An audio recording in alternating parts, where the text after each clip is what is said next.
আজকে আপনারা শাকিব খানকে যে অবস্থায় দেখতে পাচ্ছেন, ক্যারিয়ারের শুরুতে কিন্তু শাকিব খান মোটেও এই অবস্থায় ছিল না।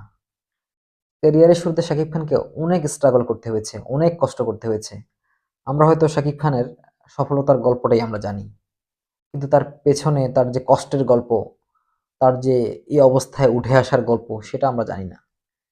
একবার একটা ছবিতে শাকিব খান এবং রিয়াজ একই সাথে ছিল। মানে পরিচালক তাদেরকে একসাথে কাস্ট করছে।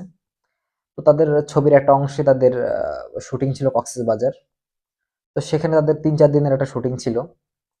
তো শুটিং শেষে তারা যথারীতি রাতে থাকার জন্য তাদেরকে তো হোটেল দেওয়া হতো। তো নায়ক শাকিব খানকে দেওয়া হলো একবারে সস্তা হোটেল থাকার জন্য। আর নায়ক রিয়াজকে দেওয়া হলো 5 স্টার হোটেল। তো এবার তফাৎটা দেখেন। তারপর তারা শুটিং শেষে যখন ঢাকায় ফিরবে, নায়ক শাকিব খানকে দেওয়া হলো শ্যামলী বাসের টিকেট। আর নায়ক রিয়াজকে দেওয়া হলো বিমানের টিকেট। এখন দেখেন সে নায়ক রিয়াজ কোথায় আজকে আর শাকিব খান কোথায়? শাকিব খান তার পরিশ্রম, মেধার মাধ্যমে আজকে এখানে এসে পৌঁছেছেন। আজকে তার ২৩ থেকে ২৪ বছরের ক্যারিয়ার। আজকে সে সফলতার শীর্ষে পৌঁছে গেছে মানে তার আ যে চলচ্চিত্র জগতে। তো আমরা আসলে যারা ইউটিউবার আছি, মানে ফেসবুকে যারা কাজ করি তারা অনেকে রাতারাতি সফল হয়ে যেতে চাই। আসলে রাতারাতি সফলতা আসে না।